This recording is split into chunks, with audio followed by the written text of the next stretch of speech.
அஸ்ஸலாமு அலைக்கும் வரஹ்மத்துல்லாஹி வபரகாத்துஹு. ரப்பி ஜித்னி இல்மா ரப்பி ஜித்னி இல்மா ரப்பி ஜித்னி இல்மா. அல்லாஹ் சுப்ஹானஹு தஆலா உங்களுக்கும் எனக்கும் கல்வி ஞானத்தை அதிகப்படுத்துவானாக, இன்ஷா அல்லாஹ், ஆமீன்.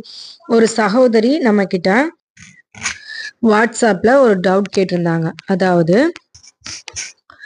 அவ்வாபின் தொழுகை, தஸ்பீ நபி தொழுகை, அடுத்து இஷ்ராக் தொழுகை, இது எல்லாமே நம்ம அதில் தொழுகணுமா கம்பல்சரி? அது இந்த தொழுகைகள்லாம் எத்தனை ரக்காயத்துக்கள் சொல்லியிருக்காங்க அப்படின்ற டவுட் கேட்டிருந்தாங்க. அல்ஹம்துலில்லாஹ். அதாவது நம்மளுக்கு நபி அவர்கள் ரசூல்லா ஸல்லல்லாஹு அலைஹி வஸல்லம் அவர்கள் நிறைய நஃபில் தொழுகைகள் சொல்லி கொடுத்துருக்காங்க. அடுத்து மறதிக்கான சஜ்ஜுதா, நன்றிக்கான சஜ்ஜுதா செய்யறது, ஜமாத்து தொழுகையை பத்தி சொல்லியிருக்காங்க, ஜுமா தொழுகை சொல்லியிருக்காங்க, அச்ச தொழுகை எப்படி தொழுகணும் அப்படின்னு சொல்லி கொடுத்துருக்காங்க, 2 பெருநாளோட தொழுகைகள் எப்படி தொழுகணும்னு சொல்லி கொடுத்துருக்காங்க, மலை தொழுகைகள், கிரகண தொழுகைகள் மற்றும் ஜனாசா தொழுகை, இது எல்லாமே நம்மளுக்கு சொல்லி கொடுத்துருக்காங்க. அல்ஹம்துலில்லாஹ்.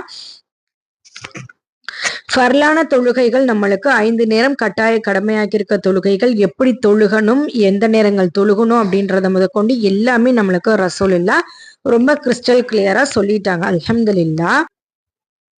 அதே போல சுன்னத்தான தொழுகைகளுமே நமக்கு சொல்லி காமிச்சிருக்காங்க, நஃபிலான தொழுகையிலுமே நம்மளுக்கு இருக்கு. அல்ஹம்துலில்லாஹ். ஃபர்லான தொழுகைக்குள்ள சிறப்பு எல்லாருமே நம்மளுக்கு தெரியும். நஃபிலோட தொழுகையோட சிறப்பு அல்லாஹோட பாதையில போர் செய்வது, இன்னும் கல்வி கற்பதற்கு அடுத்தபடியாக உபரியான தொழுகை மிக சிறப்புடையதுன்றது நம்ம ரசூலுல்லாஹ் நம்மளுக்கு சொல்லியிருக்காங்க. இவ்வளவு விஷயங்களும் நம்மளுக்கு ரசூலுல்லாஹ் ஸல்லல்லாஹு அலைஹி வஸல்லம் அவர்கள் கற்றுக் கொடுத்துட்டு போயிருக்காங்க. ஆனா ரசூலுல்லாஹ் எங்கேயுமே இஷ்ராக்கு தொழுகையோ, அவ்வாபின் தொழுகையோ, தஸ்பீ நபில் தொழுதையோ ஆதாரமே கிடையாது. அதுல இத்தனை ரக்காயத்துக்கள் தொழுகணும், இந்த நேரத்திற்கு பிறகு தொழுகணும் அப்படின்றத நம்மளுக்கு ரசூலுல்லாஹ் சொல்லியே தரல.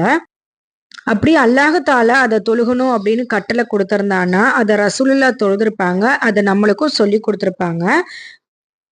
ஆனா இந்த முறையான தொழுகைகள் அனைத்துமே ஆதாரபூர்வமா பார்த்தா ரசூலுல்லாஹ்வோட காலத்திற்கு பிறகுதான் வந்திருக்கு. சோ இது எல்லாமே நம்ம தொழுகணுமா அப்படின்னா இது எல்லாமே தொழுக வேண்டிய அவசியம் கிடையாது. நம்மளுக்கு கடமையாக்கப்பட்ட ஃபர்லு தொழுகைகள் மற்றும் சுன்னத்து நஃபிலான தொழுகைகளை நம்ம தொழுது வருவதே அல்லாஹ்விடத்துல மிக சிறப்புக்குரிய தொழுகைகளாகும். அல்ஹம்துலில்லாஹ். 5 நேர கட்டாய கடமைகளோட தொழுகையோட தஹஜ்ஜத் மற்றும் லுஹா தொழுகைகளை தான் நம்மளுக்கு ரசூலுல்லாஹ் மேலும் சிறப்பாக சொல்லி கொடுத்திருக்காங்க. இதை தவிர்த்து மேற்கூறப்பட்ட எந்த தொழுகையுமே ரசூலுல்லாஹ் நம்மளுக்கு சொல்லித்தரப்படல. மேலும் இது போல தகவலை தெரிந்து கொள்ள இன்ஷா அல்லாஹ் நம்மளது அல் முக்மின் ஆன்லைன் அகாடமியை சப்ஸ்கிரைப் பண்ணிக்கோங்க. இந்த வீடியோவை உங்க தெரிஞ்சவங்களுக்கு ஷேர்